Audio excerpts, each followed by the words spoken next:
Welcome to Morning Minutes. Myself, Michael Bergio, Mark Novak, episode 345, property sale contracts, what to look for, when you should request it. Are you wasting your money requesting it at when you viewed the property? Let's talk about it. Let's converse. Jeff Luby, how are you? Mark Novak, good morning. Mark, mask mandate, Novak. Everyone got their masks today? Always. COVID safe. It's on. Hey, you know what I just thought to myself for these masks? If you're in a casino or a place where they've got facial recognition, these don't work. Yeah. You remember there was the Arabic community that was upset because they had to be masked, and then there was the security concerns with the masks, and then now everyone's going to these. It's crazy. Yeah. Crazy. Alrighty. Big one, hey, like asking for a contract, Michael, it's a big myth. So when people come to open houses, whether it's an auction or whether it's a for sale property, it's the done thing that if you the next way people think possibly they can ask or to show their interest more is by asking for a contract. Is it a waste of time? If you are getting a contract, what should you look out for inside of the contract? Should you try to be a lawyer? And that's the thing as well. And what we're talking, especially the timing, because there's obviously the time and place to have the contract reviewed, obviously prior to signing and exchanging. But where we're talking a lot right now is you've just viewed the property, you're wanting to potentially make an offer. And I think a lot of people just think it's the next step, like request a contract. And you even hear agents talk about it with the owners. 10 people requested a contract, and it's like, okay, that's good. But what does it really mean? What's in the contract? Let's look a bit deeper. Is there stuff you can look at yourself before you make that offer? Because we've said on many shows, make an offer, it's free. Get to know where the price is. Because, Mark, how often do we see buyers, they love a property, they request a contract, they do the strata, like they're requesting a strata report, the builder report, all before they've made an offer. And sometimes it's out of their price range. So the point of this show is to people, because in the new year, a lot of people are going to be coming into the market for the first time, back into the market. And we sort of want to guide you on what we do, what we recommend, and a little bit of that path of what is in the contract. Because people are worried about getting screwed, let's face it. But I've never really seen anyone. How many times does the buyer ask for a contract and say, we're not going to buy it because of what's in the contract? It doesn't happen. The contract's always very neutral. You know, you're not going to build a contract for an auction property as a solicitor that's going to scare off all your buyers. So all the buyers asking for the contract is sort of like, I guess if you're going to be bidding and you're going to get your lawyer to check the contract, sure. But I reckon 90% of the contracts we issue are just for prospective purchasers, just to have a little massage over them. It's not really for a purpose of I'm going to be bidding at the auction, I need to give it to my lawyer. Yeah, but this is like 100% for before you sign the contract, but just a typical sale for a private treaty, like the first open, it's almost like their biggest obstacle. And you look at a sale contract, and everyone should read one. If you're an agent and you haven't read one, you definitely should be reading it. Like your first 15 pages is a standard clause, so there's nothing there. Then your other major things, ignore a lease, because that's where it can be. You've got to look at that. So ignore a property with a lease at the moment. So what else would be in the contract? You got the strata plan. That is something a buyer can review themselves. What are you buying? That's important. Check this floor plan. Big things to look for there is like courtyards, Mark, balconies, car spaces. But the buyer can look at that themselves. Then you've got the title. The title comes from the council. It's pretty straightforward. And also the front page is one of the biggest things. The inclusions is the aircon, is the dishwasher. A lot of that stuff, a buyer can really look at themselves before, like when making an offer, rather than sending it to a lawyer, paying $1,000 for it to be reviewed, and then making your offer, and it could be well out. So you got to arm yourself on what's actually in a contract and what can you check. What to look for? What what would you look for? So, look, first of all, I think as a buyer, don't think that it's a necessity to ask for a contract. Like, it's not. It's really a lawyer thing. Yeah, I think what you really want to organise first is your eligibility to buy. Will they accept your offer, and stuff like that? Then it will go over to then I'd start spending money going over to your lawyer and saying, look, can you check my contract? Can you, I've now got an offer accepted. The thing is, it's free. So that the getting an offer accepted is free. Getting a contract checked properly costs money by a lawyer, and the capacity of a buyer checking a contract properly is probably not going to happen. So I think before you start getting into some debt or spending some money on the property, see if you can get your offer accepted first. It's a free question. Well, I would look at it 2 stages. You can request it straight away, review it yourself, and then look at your offer, get it accepted, and then go to the lawyer. Because the things we're telling you now, you can check yourself. Is the dishwasher ticked, yay or nay? The type on the floor plan, the strata plan, like a lot of that's very basic that you should be able to look at yourself to confirm, get your offer accepted or around that. And then obviously prior to exchanging anything, Mark, is when you'd have your lawyer tick it off. So we're definitely not advising just buy a property blindly. But how many times, Mark, do we see a property sold within a day, within 3 weeks? And there's been... Did you spell contract wrong? Yeah, I did. I can edit that. Conrack. But how many times does a buyer miss out on a property because they're waiting for their lawyer to basically check the basics before they even make an offer? We're not even talking about exchanging. We're just talking about making the offer. Yeah, it's silly. So what would you check in a contract if you were going to be checking a contract? And say you're not a real estate agent, you're the average bare buyer. What are you going to look for? So you ask the agent for a contract. What are you going to look for in there?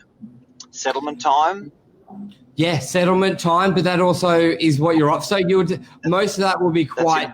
That's your move-in date. That's your date you're going to move in once you've signed. What else are you going to check? Settlement, I would check the title and the inclusions on the front page, very important.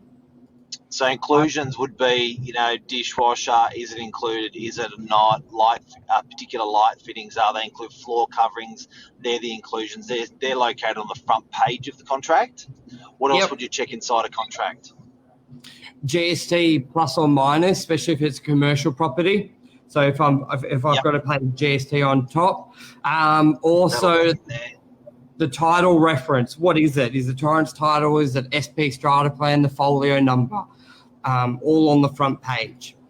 Then what else? Is there anything else you would check on that, or I think that sort of covers it? Who the owner is? So you check. I think you mentioned a lease. If there's a lease in there, and why a lease is important is you can't move into the property because leases. The lease moves with a fixed term lease. You want to first of all see how long the lease is. Yeah, very important. And that can have, you just cut out a little bit, but that can't move it for 6 months. Yeah, and that has other implications. And there's a lot in a lease you would want to check as well. And a lawyer would probably be best to check that. But then another thing I would look to check is the strata plan, because that's what you're really buying.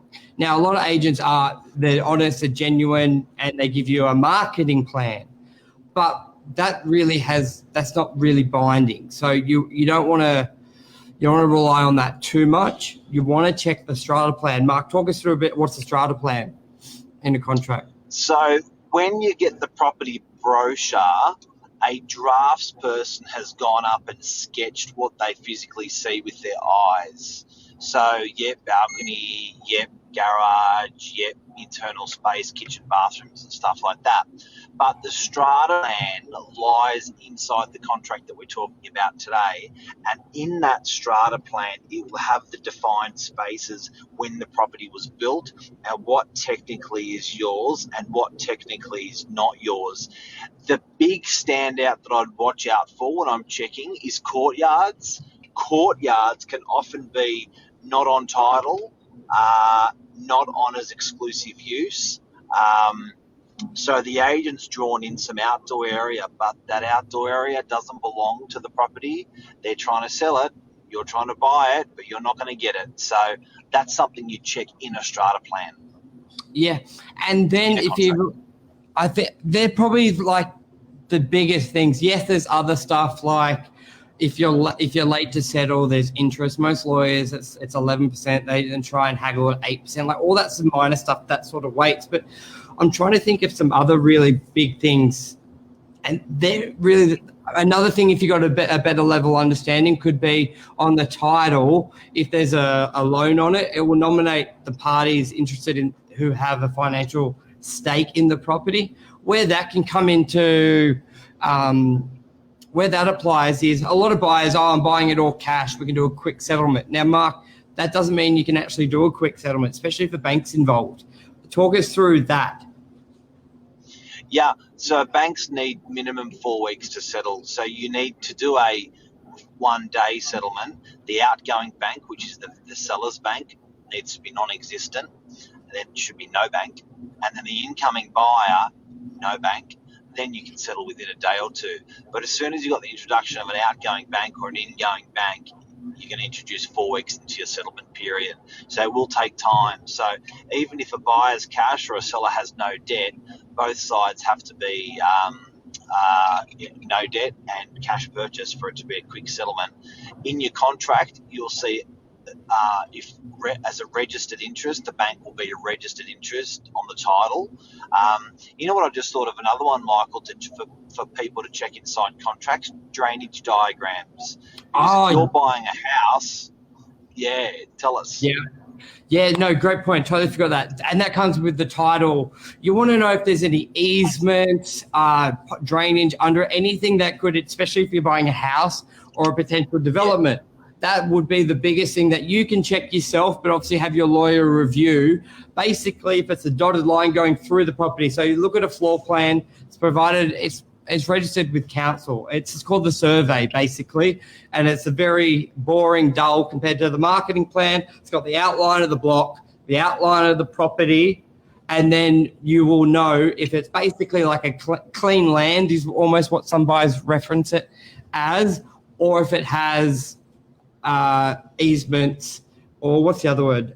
Easements, sewer line, drainage, anything like that. That is super important, and you can check that yourself. So there's 5 critical parts to a contract.